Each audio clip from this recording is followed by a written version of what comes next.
Gents, दादी माँ की कहानियाँ। बहुत समय पहले की बात है। किसी गांव में अकड़ू राम नामक बहुत निर्दयी और क्रूर सेठ रहता था। वो भगवान का परम भक्त था। हे प्रभु आनंद दाता, मुझको यह वरदान दो, सिर्फ मैं जीवित रहूं और सबको मार दो। नाम मेरा हो प्रभु अखबार के हर पेज पर, कूद कर मैं बैठ जाऊं प्रिंसिपल की मेज पर। अरे सिर्फ मैं चमकूं प्रभु अखबार के हर पेज पर, आराम से लेटा रहूं भगवन मखमली की सेज पर।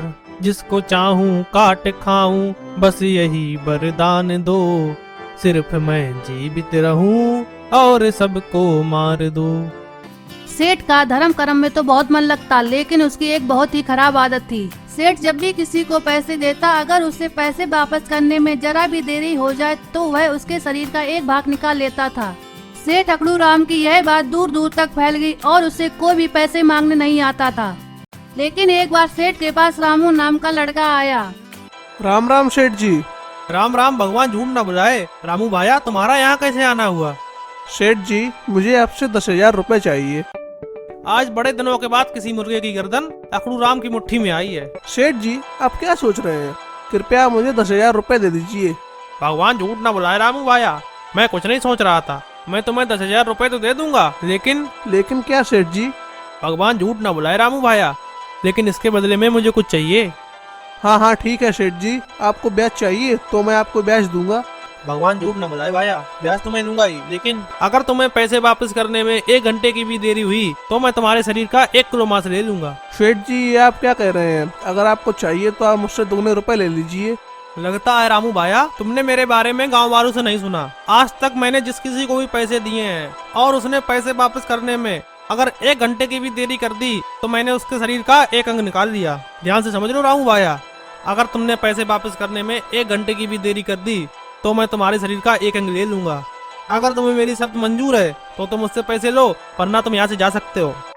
क्या करें, सेठ तो मान ही नहीं रहा, लेकिन मुझे भी तो पैसों की ज्यादा जरूरत है। भगवान झूठ न बुलाए रामू भाया, क्या सोच रहे हो?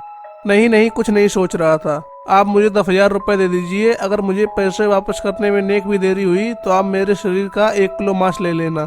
ठीक है, ये लो 10,000 रुपए। और फिर रामू रुपए लेकर वहाँ से चला गया। रामू को रुपए वापस करने में 1 दिन की देरी हो गई, इसलिए वह सेठ के पास दुगने रुपए लेकर आया। रामू को देखकर अकड़ू राम कहता है, भगवान झूठ न बुलाए रामू भाया, जितनी तुम्हारी उम्र है उससे ज्यादा तो हमारी कमर है। मैंने तो तुमसे पहले ही कहा था कि तुम पैसे समय पर वापस नहीं कर पाओगे। माफ कीजिएगा सेठ जी, मेरी बहुत कोशिशों के बाद भी आपको पैसे वापस करने में 1 दिन की देरी हो गई, इसलिए मैं आपके लिए 2 रुपए लेकर आया हूँ। भगवान झूठ न बुलाए रामू भाया, अब मैं तुम्हारे ये रुपए नहीं लूंगा। धन्यवाद सेठ जी, आप तो बहुत ही अच्छे व्यक्ति हैं। अच्छा, तो अब मैं चलता हूँ। रामू भाया, कहाँ चल दिए? कहाँ चल दिए मतलब? मैं तो अपने घर जा रहा था। मेरे कहने का मतलब ये नहीं था रामू भाया। तो फिर क्या मतलब था आपका? आपको रुपए नहीं चाहिए तो क्या चाहिए? भगवान झूठ न बुलाए रामू भाया, लगता है तुम हमारी शर्त भूल गए हो। कैसी शर्त सेठ जी? शर्त ये थी कि अगर तुम्हें 10,000 रुपए वापस करने में 1 घंटे की भी देरी हुई तो तुम मुझे अपने शरीर का 1 किलो मांस दोगे। और रामू भाया, तुमने तो वहाँ भी बोला था, अब तो तुम्हें 1 दिन की देरी हो गई है। जी हाँ सेठ जी, मैं मानता हूँ कि मुझे पैसे वापस करने में 1 दिन की देरी हो गई, इसलिए मैं आपसे कह तो रहा हूँ कि मेरी बहुत कोशिशों के बाद भी मुझे पैसे वापस करने में 1 दिन की देरी हो गई, इसलिए मैं आपके लिए 2 रुपए लेकर आया हूँ। आप इन रुपयों को रख लीजिए और मुझे जाने दीजिए। भगवान झूठ न बुलाए रामू भाया, तुम तो ऐसे कर रहे हो जैसे मैंने तुम्हें बंदी बना लिया हो। बस तुम अपनी शर्त के मुताबिक 1 किलो मांस दे दो और यहाँ से जाओ। सेठ जी, अगर आपको लगता है कि मुझे पैसे वापस करने में ज्यादा देरी हो गई है तो आप मुझसे 2 पैसे के साथ ब्याज भी ले सकते हैं। मुझे ब्याज नहीं चाहिए। सेठ जी, आप मुझसे 20,000 रुपए के भी 2 ले लीजिए। मुझे दुगने पैसे नहीं, मुझे तो केवल तुम्हारे शरीर का मांस चाहिए। इस प्रकार रामू और अकड़ू राम बहुत देर तक बहस करते रहे। गांव के बहुत से लोग वहां पर इकट्ठे हो गए। गांव वालों ने सेठ को बहुत समझाया, लेकिन सेठ अपनी जिद पर अडिग रहा। तो गांव वाले ने सोचा कि ये दोनों हमारी बात नहीं मान रहे हैं, क्यों ना इन दोनों को महाराज कृष्णदेव के दरबार में भेज दिया जाए।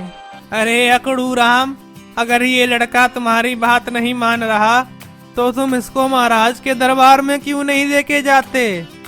तुम ठीक कह रहे हो, मैं इस लड़के को महाराज के पास लेके जाऊंगा। वैसे भी मुझे इस लड़के के मांस से मतलब है, पैसे से थोड़ी। हाँ हाँ चलो, मैं भी देखता हूँ कि महाराज तुमको मेरा मांस कैसे देते हैं। मैं फिर भी कह रहा हूँ, दुगने रुपए लेना हो तो ले लो। भगवान झूठ ना बुलाए रामू भाया, आज तक अकड़ू राम ने जो सोचा है वो किया है, और अकड़ू राम के किस्से तो दूर दूर तक फैले हुए हैं। महाराज भी मेरे पक्ष में ही फैसला सुनाएंगे।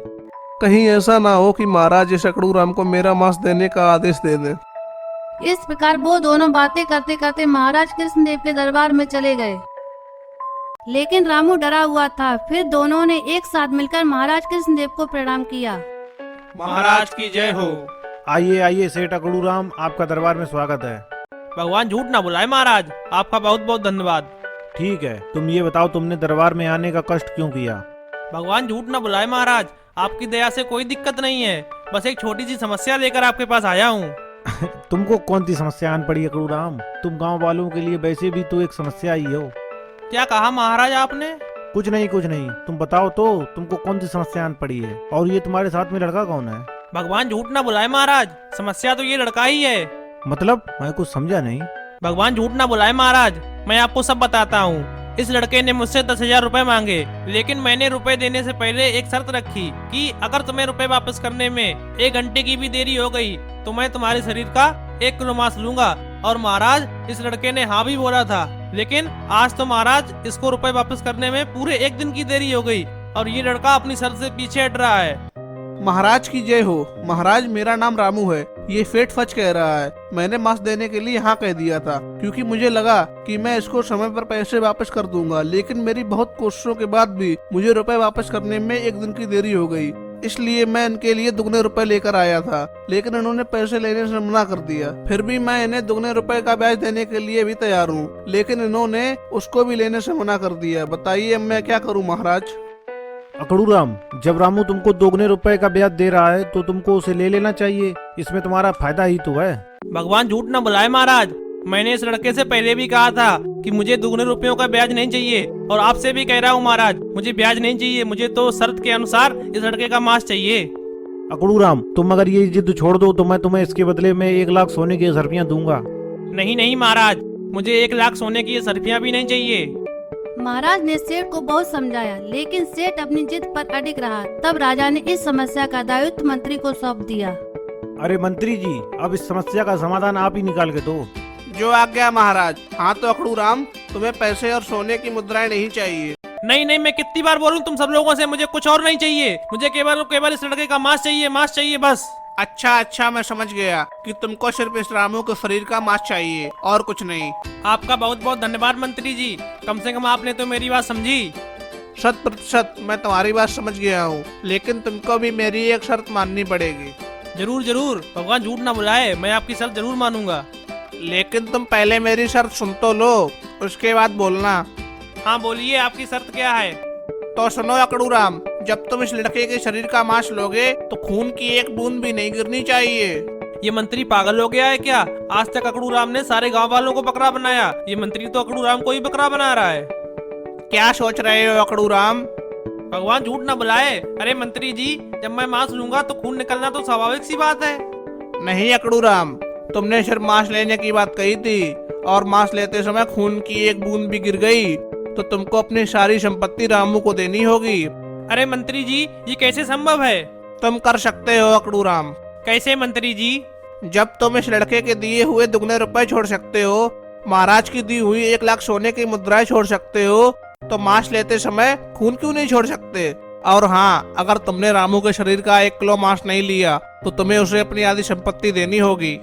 अगर मैं मांस लूंगा तो खून तो निकलेगा ही, और अगर खून निकल गया तो मुझे रामू को अपनी सारी संपत्ति देनी पड़ेगी। ऐसा करता हूँ, मैं रामू का मांस नहीं देता हूँ, कम से कम मेरी आधी संपत्ति तो बच जाएगी।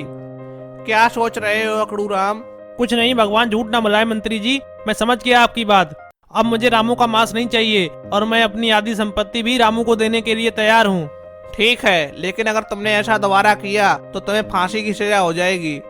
अरे वाह मंत्री जी, आपने तो इस जटिल समस्या का बड़ी सरलता से समाधान निकाल दिया। और फिर से लड़के से माफी मांगकर और अपनी आधी संपत्ति उसके नाम करके वहाँ से चला जाता है, और महाराज सेठ को देने वाली 1 लाख सोने की मुद्राएं मंत्री को दे देते हैं। तो देखा दोस्तों, हमें किसी की मजबूरी का फायदा नहीं उठाना चाहिए, नहीं तो कोई हमारी मजबूरी का फायदा उठाएगा। अगर आपको ये वीडियो अच्छा लगा हो तो चैनल को सब्सक्राइब करें, वीडियो को लाइक करें, शेयर करें, कमेंट करें और घंटे का बटन जरूर दबाएं, जिससे कि हमारे आने वाले वीडियो का नोटिफिकेशन आपको जल्द से जल्द मिल जाए। धन्यवाद।